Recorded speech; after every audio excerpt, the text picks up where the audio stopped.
están? Despiertos.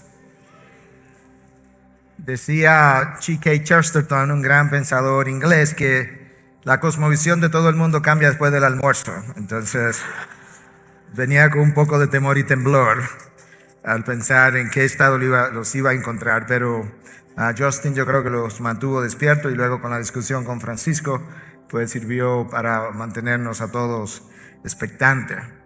Bueno, como escucharon del pastor Justin, hay un tema vital para la iglesia de todos los tiempos, que es el tema de una doctrina sana, cómo entender eso y cómo entender esas cosas que él mencionaba de doctrinas de primer nivel, segundo nivel, tercer nivel, y luego entender la importancia de la enseñanza doctrinal. Yo creo que uno de los problemas de la iglesia en Latinoamérica es que su predicación con frecuencia ha sido temática, emocional, no bíblica muchas veces, y sobre todo, si no es bíblica, tampoco doctrinal. Y la pregunta es, ¿dónde van a aprender las ovejas entonces la teología que necesitan aprender para saber si están frente a un verdadero maestro o un falso maestro? Una de las cosas que nosotros sabemos por medio de la palabra es que hace una gran diferencia cómo las ovejas reciben la predicación de la palabra.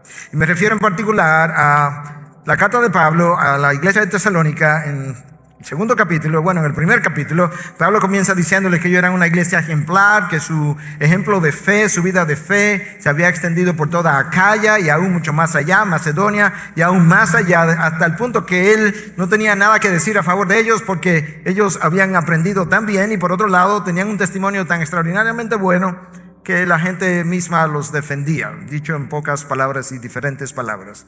Pero cuando tú avanzas al capítulo 2, tú encuentras la razón por la que esas ovejas dieron tal testimonio. Pablo dice: cuando recibisteis la palabra de Dios, la recibisteis como tal, como lo que es, la palabra de Dios, y no la opinión o la palabra de los hombres. Eso marca una gran diferencia. Cuando el pastor trata la palabra de Dios con respeto, con reverencia, cuando él la exalta, cuando él la honra, cuando él se somete a su autoridad, las ovejas perciben del predicador la manera como él maneja las cosas sagradas, y entonces ellos tienden a someterse de la misma manera y a tratarla de la misma manera.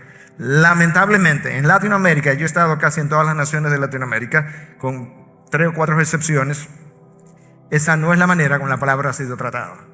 Nosotros no predicamos sobre la palabra, nosotros predicamos debajo de la palabra. Ella es la autoridad. Ella demanda que yo me someta de la misma manera que demanda de las ovejas que yo me someta. Pero para eso yo necesito conocerla, y necesito conocer las doctrinas de la Biblia. Hay gente que me ha dicho: no, yo no quiero saber de doctrina porque las doctrinas dividen, háblame solamente de Jesús. El problema es que yo no puedo saber nada acerca de Jesús si no es a través de una doctrina, porque cuando digo que Jesús es Dios, eso es una doctrina. Y la palabra en el original para doctrina básicamente significa enseñanza. Por eso mi libro acerca de enseñanza que transformaron el mundo dice enseñanza y no doctrinas, en parte para evitar ese bloqueo que existe en la mente de algunos, y en segundo lugar porque la palabra en el original lo que implica es enseñanza, didascalia es la palabra. Entonces, la pregunta de inicio es: ¿qué es una buena doctrina? ¿Cuáles son las doctrinas por las cuales yo tengo que pelear, por las cuales que no puedo negociar? Yo creo que son esas doctrinas de primer nivel que corresponden a algo que, si tú remueves, la fe cristiana deja de ser la fe cristiana. Si tú remueves la cruz de Cristo, eso no es la fe cristiana. Si tú remueves la resurrección, eso no es la fe cristiana, la fe bíblica. Si tú remueves el hecho de que solamente hay un intercesor entre Dios y el hombre, Cristo Jesús, ya te desviaste de lo que es la fe cristiana. Si tú remueves la creación como algo que Dios hizo, ya eso no es la fe cristiana. Hay doctrinas cardinales, vertebrales, que definen la fe cristiana. Ellas están en primer nivel. La justificación por la fe, la salvación por la gracia, esas son doctrinas de primer nivel. La autoridad de las Escrituras por encima de todo lo demás en materia de fe y práctica, eso es doctrina de primer nivel. Y ahí debiéramos estar de acuerdo todos los cristianos bíblicos, independientemente de que creamos otras cosas o no. Pero si tú eres cristiano, nacido de nuevo, tú debieras creer todas y cada una de esas doctrinas. Luego hay unas doctrinas de segundo nivel. Son doctrinas que nos permiten coexistir en una misma iglesia, bajo un mismo liderazgo, y sin embargo poder tener diferencias acerca de ellas. Por ejemplo, es posible que en una iglesia alguien crea en el milenio, sea premilenial. Y es posible que crea en el rapto de la iglesia antes de una tribulación, y que crea otro que el rapto es después de la tribulación. Y es posible incluso que hayan algunos que sean amilenianos, que no creen que habrá un milenio. Bueno, esas doctrinas son de segundo nivel y nosotros podemos estar en la misma iglesia con esas diferencias y no tener necesariamente problemas.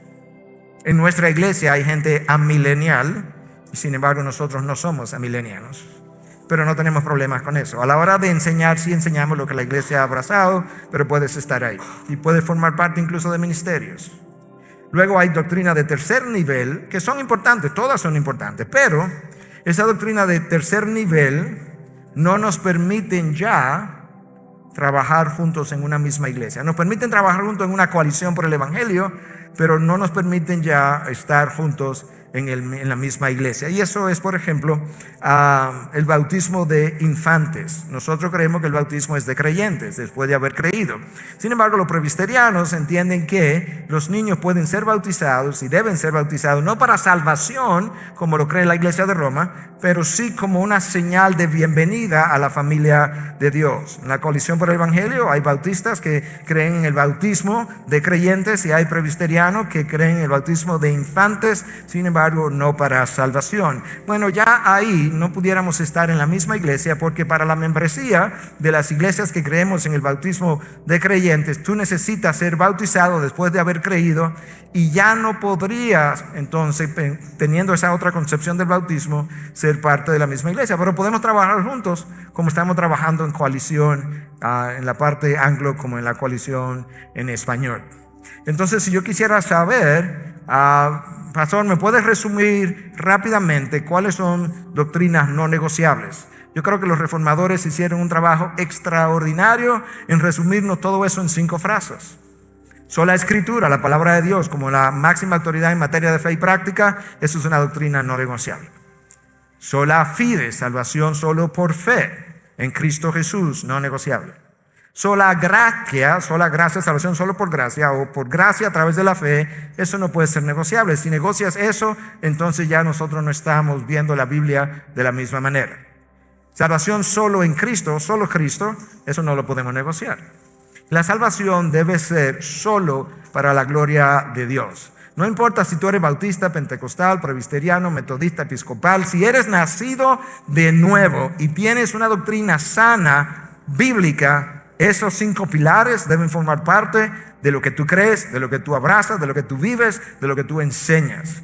Si no, hay un grave problema en mi concepción doctrinal. Y yo creo que eso nos ayuda, porque luego habrán otras cosas escatológicas en las que vamos a diferir, quizá filosofía, forma de gobierno, incluso de cómo gobernar la iglesia. Ahí pudiéramos diferir, pero en esas 5 cosas no podemos diferir si somos cristianos bíblicos. Entonces eso es como una introducción para que podamos entender cuando hablamos de sana doctrina de qué estamos hablando. La razón por la que esas 5 frases son tan claves es porque esas 5 frases resumen el evangelio, literalmente.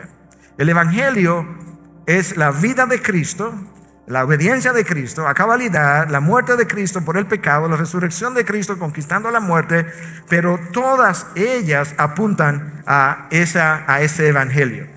La gracia, la fe, la salvación en Cristo, sola Escritura, y la salvación solo para la gloria de Dios, porque Él es quien lo ha hecho todo. Todo esto proviene de Dios, 2 Corintios 5. Entonces, eso es lo que hace crucial. El evangelio es el centro. Estas 5 frases como que conforman el evangelio, y por tanto pudiéramos decir que una sana doctrina tiene el evangelio en el centro, y desde ese centro se irradian las demás implicaciones de las cosas que todo cristiano bíblico debe creer. Y el evangelio es Cristo, por eso Él está ahí en el centro. Ahora, yo quisiera pasar un buen tiempo definiendo o hablando, enseñando la vital importancia de la enseñanza doctrinal a partir de la Biblia. Déjame comenzar con Pablo enseñando a su discípulo Timoteo su primera carta 4:16. Ten cuidado de ti mismo y de la doctrina, persevera en estas cosas. Nota el orden y la forma como Pablo resume su preocupación. Timoteo, realmente Pablo le llevaba a Timoteo, se cree, como unos 30 años. Quizá tengo 60, tú tienes 30. Yo quiero recordarte, primero, tienes que cuidar de ti mismo. Y luego tienes que cuidar de la doctrina. Si tú no cuidas tu caminar con Dios, no vas a cuidar de la doctrina, que es un cuerpo de enseñanza. Cuida de ti mismo y de la doctrina. Pero escucha lo tercero que le dice: persevera en estas cosas. Yo puedo estar bien hoy y no significa que voy a estar bien doctrinalmente en un año a partir de ahora. Debiera ser, pero no es garantía. El pastor Francisco anoche mencionaba cómo Pedro en un momento dado comienza a comprometer algo que la iglesia aprendió de Pedro, y es que gentiles y judíos, la barrera entre gentiles y judíos había sido quebrantada, ya eran un solo pueblo. Esa enseñanza vino a través de Pedro. Pedro tuvo una visión, él estaba como en ese, nosotros lo llamamos azotea, la parte superior de este edificio. Ella tiene una visión donde Dios le muestra que ya no hay alimentos puros e impuros para hablarle de los gentiles y de los judíos. La iglesia recibe esa nueva enseñanza. Pedro es el agente de revelación de esa enseñanza. Y Pablo dice cuando le escribe a los Gálatas: lamentablemente cuando yo vine me encontré con que Pedro estaba de hipócrita y ya no se quería juntar con los gentiles porque ya habían venido otros judíos, y él, por temor a los judíos, comenzó a alejarse de la doctrina que llegó a través de Pedro. ¿Imaginas eso? Y lo peor es que también Bernabé y otros estaban siendo arrastrados con Pedro. Bernabé, el hombre que Dios usa para introducir a Pablo a la iglesia, o el hombre que Dios usa para animar a Pablo en sus viajes misioneros. Entonces ahora tú puedes ver la preocupación de Pablo con no solamente creer la doctrina, sino permanecer en la sana doctrina. Escucha a Pablo otra vez, que leía algo acerca de su primera carta a Timoteo. Pablo pasa un tiempo y le escribe una segunda carta. Ahí está Pablo con la misma preocupación. Timoteo, capítulo 1, versículo 13. Retén la norma de las sanas palabras que has oído de mí en la fe y el amor en Cristo Jesús. Me gusta otra vez la manera como la Nueva Traducción Viviente lo dice: aférrate al modelo de la sana enseñanza. Pablo no simplemente le dice: asegúrate, yo creo que es una buena sugerencia que te quedes en la buena enseñanza. No, aférrate, retén. La idea es agarra, no dejes ir. Literalmente en el original implica algo como apretar los puños sobre eso que tú tienes, no lo dejes ir. Retén el estándar, la norma de las buenas o de las sanas palabras. En el original, esta palabra traducido como norma es upotuposis, del verbo upotupo, que tiene que ver con hacer un dibujo. Hacer un dibujo preliminar, y luego ese pintor va a seguir el patrón de ese dibujo preliminar. Yo tuve una buena experiencia en abril, creo, de este año. La Fundación Lanier en Boston me invitó a predicar en una biblioteca teológica que ellos tienen, y ellos tienen una capilla. Esa capilla se hizo conforme a una capilla que existe en Turquía del siglo V, y si tú ves lo que está en Boston, en esa capilla es exactamente lo mismo, las mismas dimensiones de esa capilla en Turquía. Ellos me llevaron a un salón donde me mostraron en lápiz y papel todos los dibujos preliminares, ellos le llaman en inglés sketches, que el dibujante hizo, y luego como él tomó ese patrón, subió en una escalera y pintó en todas las cúpulas y todas las paredes exactamente lo mismo que él había pintado en lápiz y papel, y que fue aprobado por los dueños de aquel lugar. Pablo le dice a Timoteo: retén la norma, ese patrón, ese estándar, ese modelo que yo te he entregado. Y ese es el Evangelio. El Evangelio es el patrón por medio del cual debemos medir todas las demás enseñanzas. La revelación de Dios es como el plano de un arquitecto. Cuando un arquitecto dibuja un plano y ahora el ingeniero va a construir lo que él plasmó, resulta que el ingeniero no dice: voy a poner esta columna aquí porque me parece que es un buen lugar para ponerla. El ingeniero sigue el patrón que el arquitecto marcó, y cada cosa debe coincidir tal cual está en el plano. Eso es el Evangelio, y eso es la sana doctrina, que aquí es traducido como sanas palabras. Pero es interesante también que esa expresión sanas palabras en el original tiene que ver algo con la palabra higiene. Entonces tú podrías como imaginar algo como esto: la sana doctrina, centrada en el Evangelio, mantiene mi higiene mental, limpia mi mente de mis errores, limpia mi mente de la corrupción de la enseñanza, de la corrupción de la palabra. Timoteo, retén eso, esas buenas palabras, esas sanas palabras, porque en ellas están la higiene de tu mente cuando tiene que ver con la doctrina. Entonces, las sanas palabras de que Pablo habló pudieran verse, y el patrón de que yo hablé, y el dibujo y el plano del arquitecto pudiera verse de esta manera en la práctica. Escucha, lo nuevo no es mejor necesariamente, y lo viejo no expira obligatoriamente. Muchas veces pensamos que si algo es nuevo, pues como es nuevo debe ser mejor que lo viejo. Y a veces pensamos, si es algo viejo, pues seguro que debe haber algo mejor. No, no necesariamente. Lo nuevo no es mejor porque es nuevo, y lo viejo no es peor porque es viejo. En cuanto a nuestra fe se refiere, lo nuevo de hoy frecuentemente es la herejía de ayer. Lo nuevo de hoy frecuentemente es la herejía de ayer. Cuando tú oyes hablar de gnósticos en nuestros días, Juan en el primer siglo ya estaba enfrentando el gnosticismo que hoy nosotros vemos como nuevo, y necesitamos recordar eso. Recuerda lo que Salomón dijo: no hay nada nuevo debajo del sol. Por eso es que frecuentemente lo nuevo hoy es una herejía del pasado. Ahora, Pablo le pasa a Timoteo una encomienda, le dice: retén la norma, el estándar, ¿verdad?, de las sanas palabras. La pregunta es, ¿cómo yo hago eso? ¿Cómo yo retengo eso? ¿Cómo yo me aseguro de que yo voy a cerrar mis puños sobre esas sanas palabras?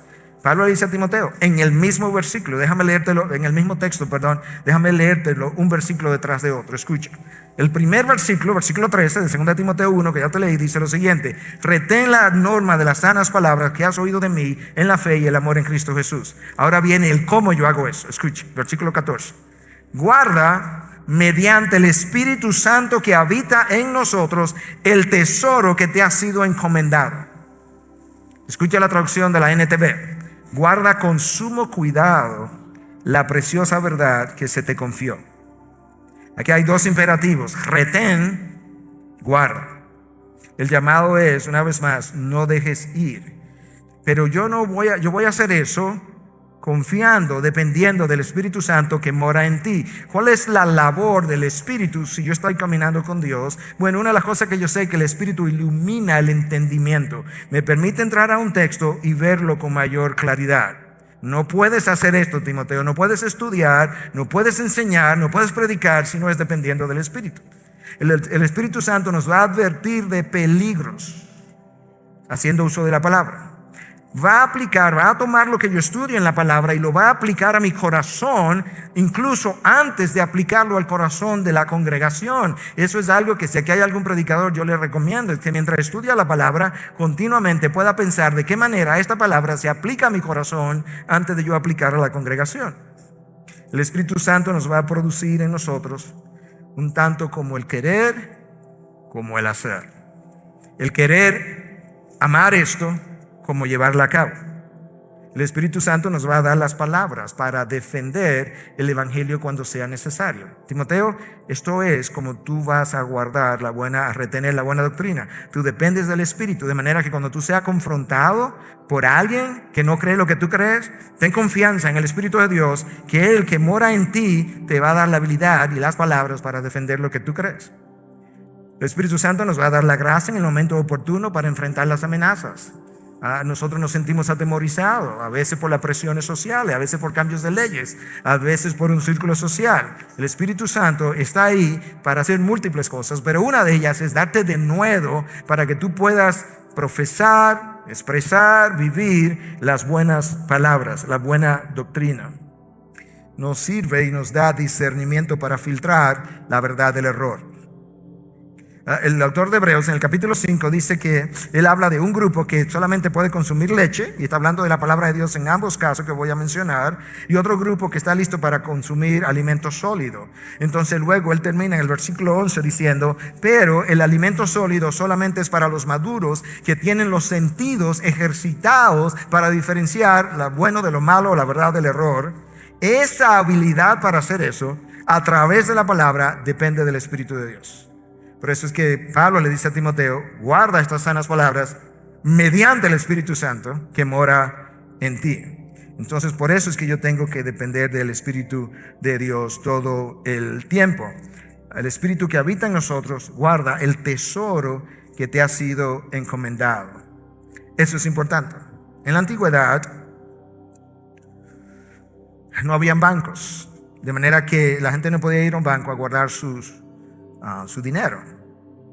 Lo que la gente a veces hacía, si no tenía a disposición de tener guardianes y demás, soldados, es que si conocía a alguien de verdadera confianza, reputación, carácter, yo iba donde esa persona y le entregaba dinero o cosas similares y confiaba en que él guardaría ese tesoro para mí. En ocasiones, en nuestra casa nosotros tenemos una caja fuerte porque tenemos documentos, todos los contratos de compra de casa o acta de matrimonio, todo eso está ahí adentro, protegido contra el fuego y demás. En ocasiones, personas de mi familia han venido y me dicen: Miguel, tú podrías guardarme esto en esa caja fuerte que ustedes tienen, es algo de público conocimiento, y yo lo sí, con mucho gusto.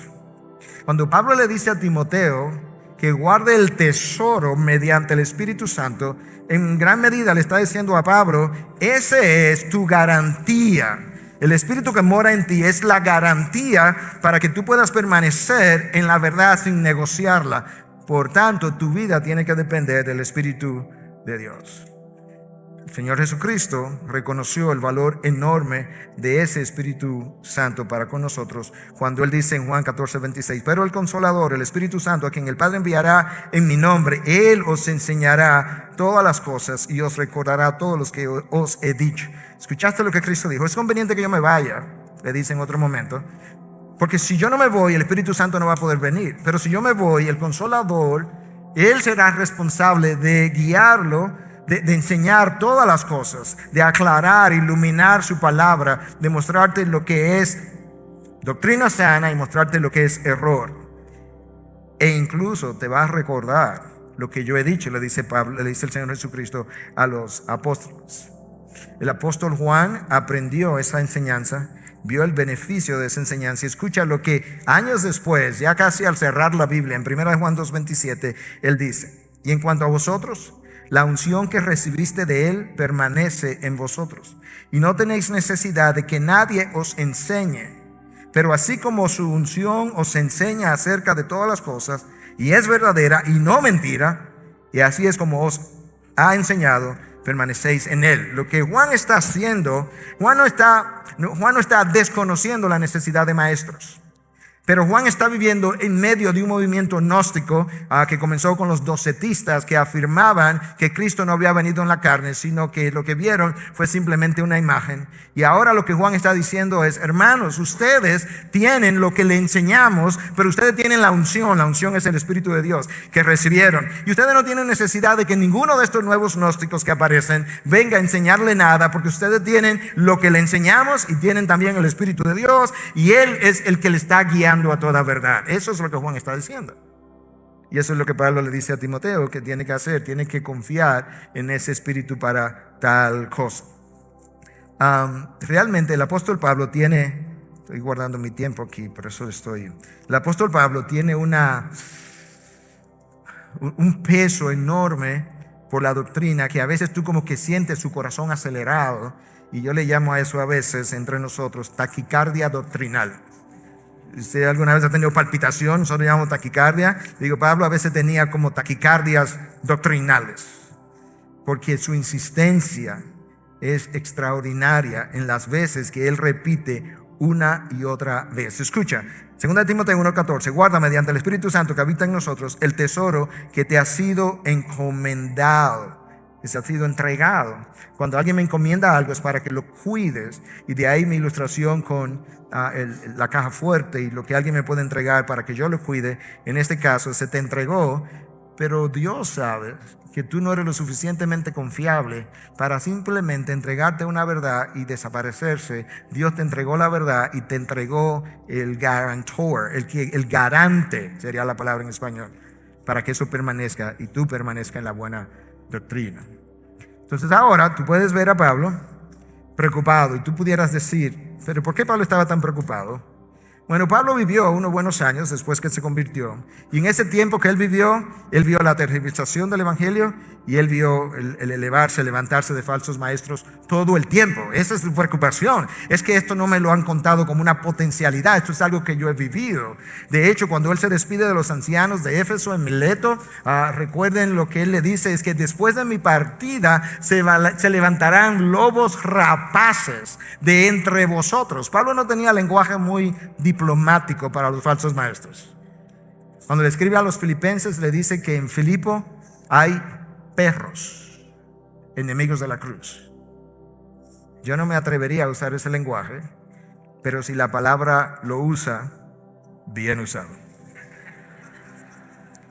Lobos rapaces le llama a Pablo. Entonces, por eso es que él sabe que estos falsos maestros no simplemente son personas desviadas un poco de la verdad. No, estos falsos maestros tienen un propósito, guiados por el enemigo, de desviar las ovejas de Cristo de la centralidad del evangelio, ponerlas a comer otra cosa, sufrir las consecuencias para ver si ellos se las pueden robar a Cristo y tenerla en su propio redil. Por eso es que Pablo denuncia muchas veces los falsos maestros hasta con nombres. Cuando a veces yo he hecho eso y alguien viene y me dice, pastor, pero usted fue muy duro, yo le digo, no, yo solo estoy siguiendo el ejemplo de Pablo. Cuando dice, Demas se fue al mundo, y a fulano se lo entregué a Satanás para que aprendan a no blasfemar. De hecho, no voy a mencionar nombres. Pero esos que ustedes están pensando están en esas categorías. Escucha también por qué Pablo entiende la importancia de permanecer en la sana doctrina. Yo aludí a esto anoche ya, pero la repetición es la clave de la enseñanza. 1 Corintios 15, 1 al 4. Os hago saber, hermanos, el evangelio que os prediqué, el cual también recibisteis, en el cual también estáis firmes, por el cual también sois salvos, si retenéis la palabra que os prediqué, a no ser que hayáis creído en vano. Pero esto es lo que me interesa. Porque yo os entregué en primer lugar lo mismo que recibí. Si tú eres pastor, si tú eres predicador, yo quiero en humildad decirte, hermano, tú estás seguro cada vez que predica que tú has hecho el esfuerzo necesario para escarbar, escudriñar, estudiar el texto de tal manera que te asegure hasta donde tu humanidad y esfuerzo permitan, guiados por el Espíritu de Dios, que está entregando esta mañana lo mismo que se nos entregó en la palabra escrita. Pastor, pero yo soy falible. Yo sé, y Dios también lo sabe. Lo que Dios quiere ver es que tú hiciste tu mejor esfuerzo para entender el texto en su mejor contexto, para que tú luego no termines haciendo un pretexto y que tú puedas entregar lo mismo que a mí se me entregó. A mí eso me pesa enormemente todas las semanas. Pablo le escribe a Tito, y le escribe a Tito para hablarle de los requisitos para ser pastor. Y en Tito 1:9 le dice, reteniendo la palabra fiel, que es conforme a la enseñanza, para que sea capaz también, escuche, de exhortar con sana doctrina, no simplemente doctrina, y refutar a los que contradicen. Tito, te estoy dando requisitos para los pastores, pero esos requisitos son para ti también. Tú necesitas retener la palabra fiel. No te alejes de ahí. Esa palabra fiel es conforme a lo que ya fuiste enseñado. Cuando tú retienes eso, tú serás capaz de refutar con sana doctrina, porque ahí es que está el poder a los que contradicen, a los que están en contra. Una y otra vez, la preocupación de Pablo, su taquicardia doctrinal continua por estas cosas. Es lamentable que la iglesia del siglo XX, XXI, donde estamos hoy, le ha dado tan poca importancia a la enseñanza doctrinal, y eso explica por qué la iglesia se ha desviado de su curso. Porque la sana doctrina, la sana palabra, el evangelio, sus implicaciones representan el ancla del predicador y de la iglesia en medio de las tormentas de la vida. La vida está llena de tormentas, de dificultades, de iglesias que se dividen, de acusaciones, de gente que no te apoya, de gente que habla mal de ti. En esas tormentas en las que tú te encuentras, lo único que te puede anclar para no moverte es la sana palabra. Y si no la has enseñado, entonces nuestras ovejas serán como barcos a la deriva, movidos por el viento de aquí para allá, y el púlpito también. Pablo otra vez. Me voy a quedar con Pablo porque realmente él es que sufre de este problema cardíaco de taquicardia. Escribe a los Tesalonicenses 2:15. Así que, hermanos, estad firmes. Escucha, conservad las doctrinas que os fueron enseñadas, ya sea de palabra, ya por carta nuestra. En otras palabras, Pablo aparentemente enseñó cosas que no tenemos. Conserva las doctrinas que te enseñamos, ya sea de palabras o por carta. Nosotros sabemos que primera y segunda carta de Corintios no son las únicas cartas. Corintios recibió por lo menos 4 cartas. No tengo el tiempo para entrar en eso. Claramente y fácilmente documentable a la luz de lo que tenemos. Pero nos quedaron 2. Pablo dice, procura de retener la doctrina que te enseñamos, ya sea de palabras o ya sea por carta. Timoteo, 1 Timoteo 4:6. Al señalar estas cosas a los hermanos, serás un buen ministro de Cristo Jesús, nutrido con las palabras de la fe y de la buena doctrina que tú has seguido. ¿Oíste cómo Pablo le dice? Cuando tú le señales estas cosas a los hermanos, tú serás un buen ministro. Cuando tú le señales sus faltas, las correcciones que tiene que hacerle.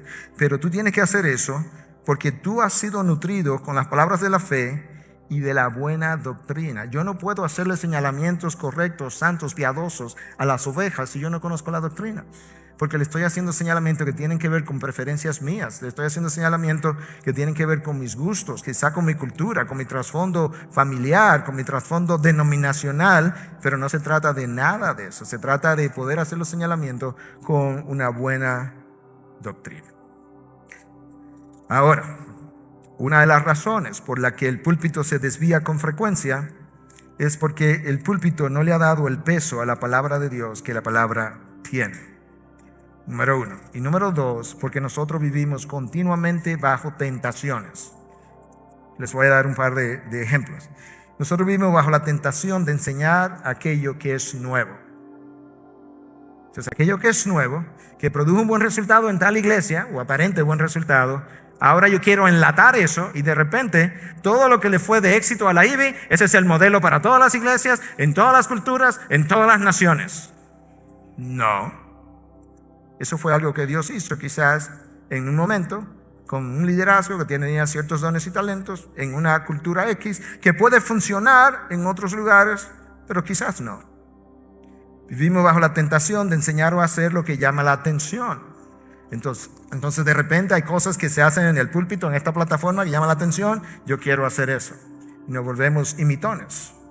Queremos hacer lo que está de moda. Queremos hacer aquello que el mundo aplaude y celebra. Entonces cuando el mundo aplaude algo, cuando a la gente le gusta algo, como en ocasiones yo digo, no, pero a la gente le gusta. No, la pregunta no es si a la gente le gusta, la pregunta es si a Dios le gusta. Mi preocupación mayor cuando yo termino cada sermón no es lo que quizás las ovejas me están diciendo, aunque todos somos humanos y nos gusta ser afirmados. No voy a decir que no, pero yo tengo una preocupación que es mayor. Y es, yo tengo una audiencia de 1. Esa audiencia quedó complacida y es Dios. Yo tengo que pensar si Él quedó complacido. Nosotros tenemos una tentación a ceder a las presiones. Nos sentimos presionados por lo que nuestros compañeros ministeriales están haciendo. Que pudiera no ser bueno, pero pudiera ser bueno, pero quizás no es lo que Dios tiene para mi iglesia. O no tienes para mí porque yo no tengo esos dones y esos talentos. Entonces no tengo que hacerlo. Cuando yo leo al apóstol Pablo, cuando yo leo lo que él enseña a su discípulo Timoteo, yo me tomo esas palabras sumamente en serio, porque no solamente entiendo que las inspiró Dios, sino que yo trato de ponerme en los zapatos o en las sandalias de Timoteo y pensar, si Pablo me hubiera escrito esto a mí de manera personal, ¿cómo yo lo hubiera recibido? Y yo menciono eso una vez más porque hay mucho que Pablo dice acerca de doctrina y de enseñanza doctrinal y de mantenerse en el lugar correcto y de para qué sirve. Y entonces cuando él vuelve y le escribe a Timoteo, en el capítulo 4, de la segunda carta, segunda de Timoteo, capítulo 4, del 1 al 4, escucha lo que dice. Te encargo solemnemente, ya yo tengo el pecho apretado, solemnemente, es una palabra pequeña, pero escucha lo que dice. En la presencia de Dios y de Cristo Jesús, que ha de juzgar a los vivos y a los muertos por su manifestación y por su reino. Yo quiero, si fuera Timoteo, decir como, ya párate, ya no me diga más nada. Porque me ha puesto casi bajo juramento delante de Dios y de Cristo Jesús. Y de manera solemne, predica la palabra. ¿Y cuándo lo hago? En 2 ocasiones, a tiempo y fuera de tiempo. Todo el tiempo, redarguye, reprende, exhorta con mucha paciencia e instrucción. Cada vez que yo leo ese texto y veo cómo en muchas iglesias, y sobre todo en el norte, el cuidado que hay que tener, porque tú puedes ofender la congregación, puedes ofender la iglesia, y cuidado si los hermanos se van heridos. Entonces yo elevo el estándar allá arriba y luego lo dejo caer y digo, bueno hermano, yo no estoy diciendo tampoco, no, tú acabas de decir algo y déjalo allá arriba, porque yo nunca puedo poner el estándar más alto que lo que Dios lo puso. Y yo tengo una encomienda de insistir a tiempo y fuera de tiempo, a redarguir, a reprender, a exhortar con mucha paciencia e instrucción. Y le dice a Timoteo, hazlo ahora, que tú tienes tiempo, porque vendrá tiempo cuando no soportarán, ¿qué cosa? La sana doctrina, sino que teniendo comezón de oídos, acumularán para sí maestros conforme a sus propios deseos. Escucha ahora cuál es el resultado de eso. Y apartarán sus oídos de la verdad y se volverán a mitos. Hay maestros de la palabra hoy en día que son mitos, no son realidades. Y no uno ni dos, hay muchos. Y eso es el problema, Timoteo. Cuando no retienes, cuando no permaneces en la sana doctrina, el pueblo se va a ir detrás de otras enseñanzas que comprometen la verdad y entonces se vuelven a mitos. Tienes una encomienda de predicar la palabra, tienes un mandato y tienes una forma de cómo hacerlo con mucha paciencia. Y la expectativa es que vendrá un tiempo cuando la gente no querrá escuchar eso. La disposición del corazón humano a creer la mentira antes que la verdad comenzó en el jardín del Edén, cuando Adán cambió la verdad de Dios por la mentira. Y la encomienda entonces para el predicador desde el Antiguo Testamento, en aquel caso eran profetas, es justamente que prediquemos la palabra. Isaías 55:11 dice, así será mi palabra que sale de mi boca, no volverá a mí vacía, sin haber realizado lo que deseo haber logrado, el propósito para el cual yo la envié. Pablo está diciendo, el Dios está diciendo por medio de Isaías, predica mi palabra, la predicación de mi palabra, la enseñanza de mi palabra tiene un poder intrínseco. Cuando sale de mí, ella no va a regresar sin hacer lo que yo quiero que ella haga. Eso es en el Antiguo Testamento. En el Nuevo Testamento Pablo dice, ay de mí si no predico el Evangelio. Pablo dice, no me avergüenzo del Evangelio. Yo he salido corriendo de Tesalónica, he estado preso en Filipo. Yo he sido dejado por muerto en una ocasión después que me apedrearon en Listra. Yo he estado en alta mar, yo sé lo que es pasar, tuve un día y una noche en alta mar, sé lo que es estar sin sueño, sé lo que es estar sin comer. Me ignoraron en Atenas, pero sabes que después de todo eso yo tengo que decirte que no me avergüenzo del Evangelio. Nosotros tenemos que seguir insistiendo en la buena doctrina, porque en nuestros tiempos la enseñanza y la predicación frecuentemente es temática, como yo dije, está centrada en el hombre, es tímida, no demanda nada de nadie, frecuentemente salpicada con fuego extraño, no es doctrinal, no tiene poder, no tiene autoridad. Hay muchos alardes de poder, pero poder y autoridad no son la misma cosa. La autoridad viene de Dios, el poder es algo que viene de mí. La autoridad tiene que ver con manejo y dominio de la palabra. El poder tiene que ver con dominio sobre los predicados. Y la predicación de nuestros días es una predicación que no hace sentir mal a nadie. Decía el fundador del Salvation Army que el mayor peligro del siglo XX será religión sin el Espíritu Santo, cristianismo sin Cristo, perdón sin arrepentimiento, salvación sin regeneración, política sin Dios y el cielo sin el infierno. Ahí estamos. Déjame leértelo otra vez. El mayor peligro del siglo XX será religión sin el Espíritu Santo, cristianismo sin Cristo, perdón sin arrepentimiento, salvación sin regeneración, política sin Dios y el cielo sin el infierno. Lamentablemente, la iglesia ha llegado a ese tiempo, donde eso es frecuentemente lo que se predica, pero eso es el fruto de no haber retenido el modelo, el patrón, el estándar, las palabras sanas, la buena doctrina que Pablo le hablaba a Timoteo. Cuando tú predicas, tú tienes que predicar de una manera, esto tiene que ver con la doctrina sana, cristocéntrica. Tienes que predicar de una manera que sea para la gloria de Dios. Tienes que predicar su verdad y no tu opinión.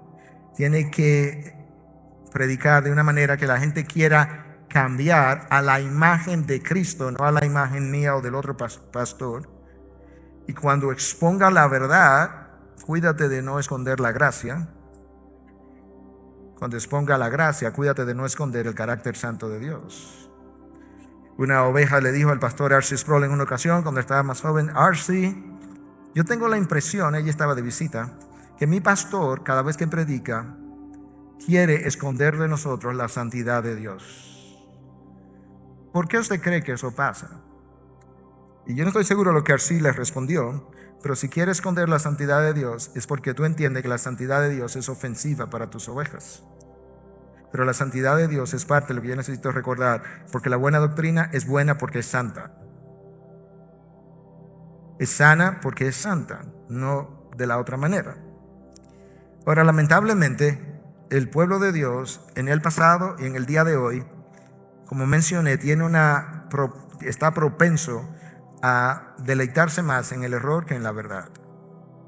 Porque el error con frecuencia trabaja para mí aparentemente y la verdad confronta el yo. Y eso es viejo. Nota lo que el Señor dice a través del profeta Isaías en el capítulo 30 del 9 al 12.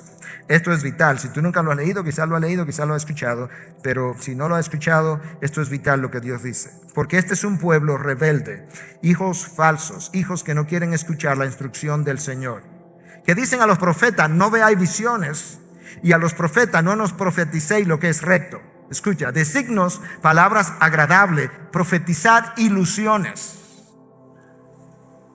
Apartaos del camino, desviaos de la senda, no oigamos más acerca del Santo de Israel. Por tanto, así dice el Señor de Israel: ya que habéis desechado esta palabra, y una y otra vez, entonces Dios juzga eso. Más adelante, Dios dice que ese pueblo que así habló, dice a través de Jeremías, que tenía otro problema, y es que a mi pueblo así le gusta.